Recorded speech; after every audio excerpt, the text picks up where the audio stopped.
So look, this is in response to G. Bush of UCSS. And I'm glad that he started commenting on it. I follow G. Bush. I watch UCSS. A couple other guys. I'm not going to mention them right now. I'm going to stay focused on the topic. I'm one of the people that is usually commenting in response to a lot of the Shaduer fans. And the reason, and I'm going to I want to go, on topic on a couple of things he already spoke on, but I'm going to start on this just off me and my true feelings. As a Browns fan, where I am from Northeast Ohio, I have a family full of Brown fans and Steelers fans, some Detroit fans. Okay, so if you understand the demographic, you know where we come from, that's a little, it's heavier. We're heavier in it than most fans in their regions. We're more passionate, we're more territorial. So that's the first thing. But the elephant in the room is comments like, "We're just here for Shaduer." That's one of them. The second one is, "I don't like him with them. They're going to destroy him, but I'm going to watch." Those types of things right there are what usually spark the back and forth online between the two. And I have to admit, I am somebody that usually responds with, "I don't care why you're here." Because I don't care. Me. "We don't care" means the old Browns fans do not care what you're talking about right now. I don't know what point you're trying to make. I'm only here for him. Y'all, look, it's not a blessing. We chose when nobody was choosing. And Shaduer has said the same thing. So I feel like they should have a similar mind state, because it's obvious that there was this conspiracy to put him even lower than the 5th round. And nobody can debate that as not being the truth. It's obvious. So for the Hasms to jump out and smack both their coach and Andrew Berry to the side and say, "We taking him," don't sit up here and come with that kind of energy with a passionate fan base and expect us to say, "Oh, well, yeah, it's gonna take time." Ain't nobody thinking about that. No, don't nobody care about that. What the facts are right now is this is where he's at. And this is just about him directly right now. This is where he is right now. He is with us, okay? If you changed from Jackson State to Colorado and now he's with us, you wasn't telling people at Colorado, "We're only here for Dion and Shaduer and Shiloh." You wasn't doing that. You doing that because of what you think the Browns mean in hierarchy to the NFL. You're doing that because you're saying, "Oh, the Browns tracker, it's the Browns." You're doing that. And we're not going to allow that. We're not going to sit down and just say, "Oh, it's going to take time." I'm not doing that. Nobody I know is going to do that. And being realistic or not, when it comes to Browns fans versus Shaduer fans, that's just the facts on that matter. I don't believe it's going to be, we know it's not going to be a microwave situation. He's definitely right about that. It's definitely going to take time. It's not going to be a situation where we can automatically just plug that part of it in and they're automatically going to accept the situation. But I do say this. If you are a Shaduer fan and you're going to be watching, that don't make you a Browns fan.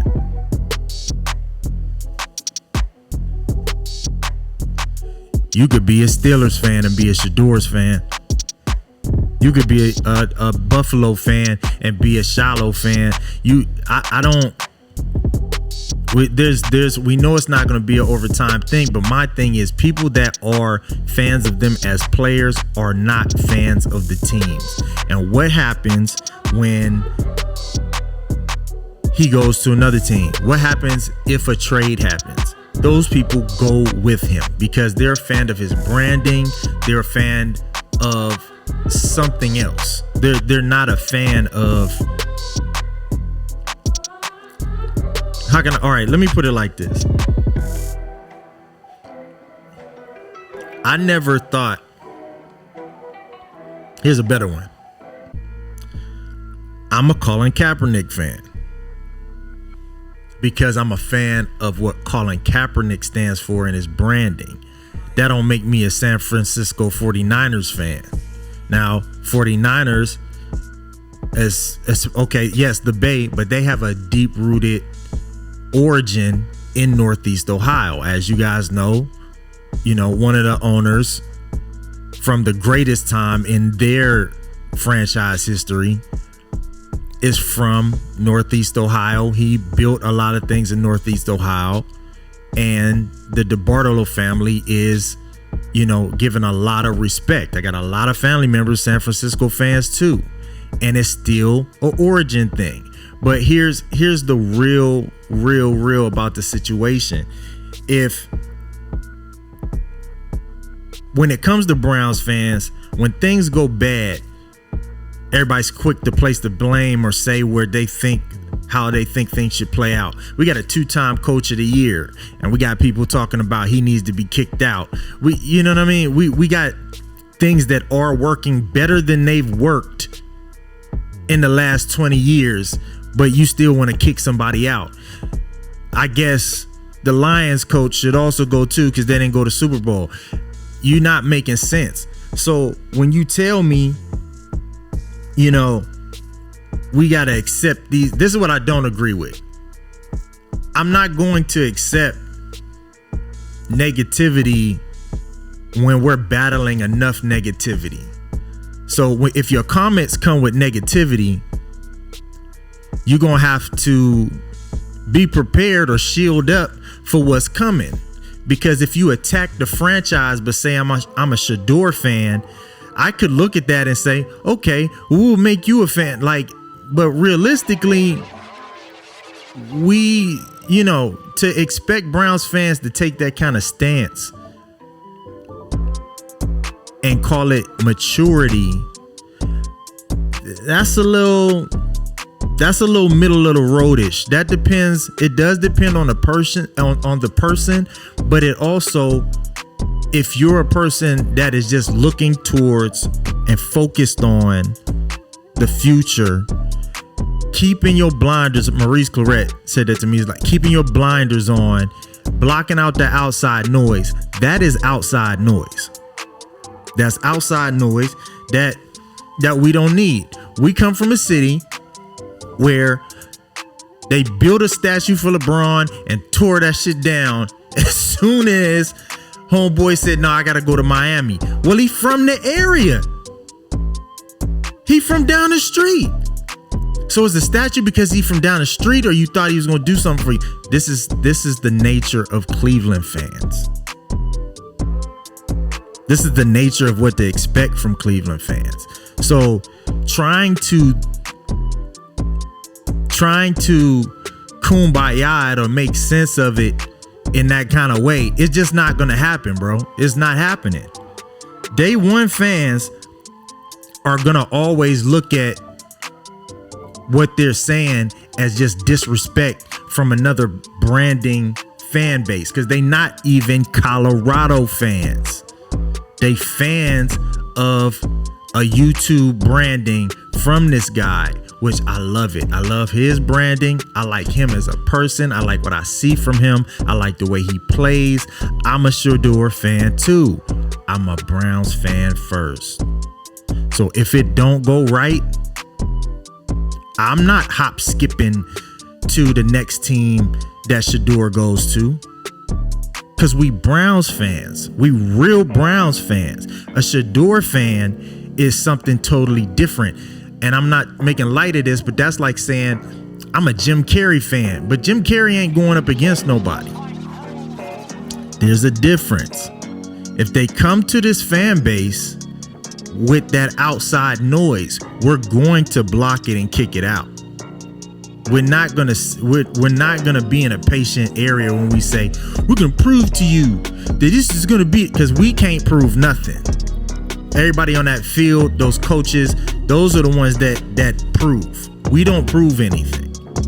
What we do is have hope, good energy, and no matter what, rain, hail, sleet, snow, ride with our squad.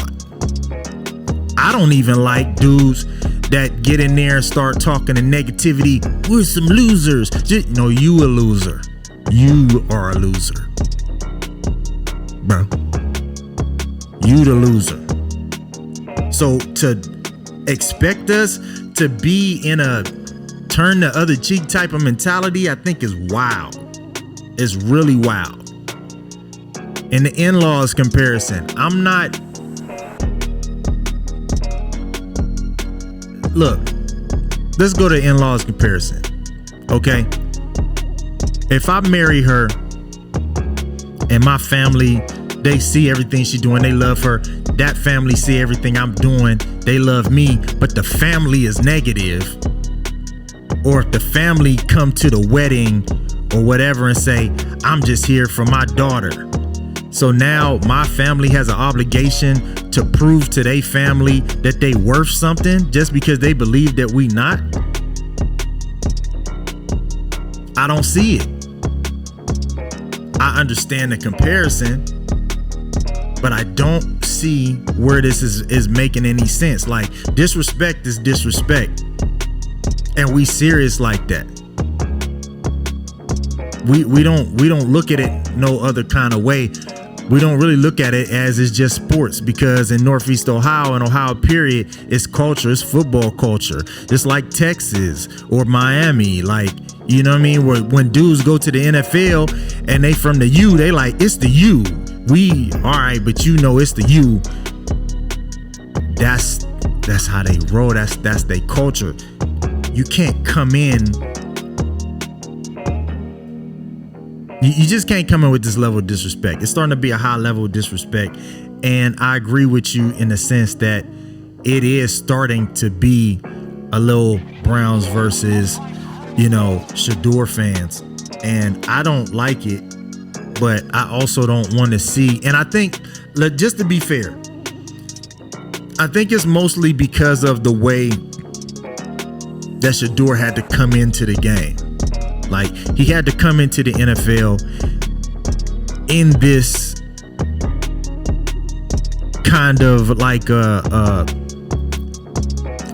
a sabotaged or, a kind of way where it should have never been. That should have never been for him. Like, it should have been something where it could have been just, very clean, like as far as Cam Ward or anybody else coming in. But the whole scandal that surrounds it is probably part of the reason why Shaduer fans are saying what they're saying, because they also feel defensive. But they also looking at our organization as a bottom of the barrel organization, or as Trump would say it, shithole countries. And I'm not a fan of that. You can't make me look at this in another kind of paradigm for that reason, because Shaduer was done wrong, but the Browns have been through some things. They don't care. If he performs great, then great. If he doesn't perform great, they gonna talk reckless about him. And this whole thing with the two of these fan bases is gonna grow even more.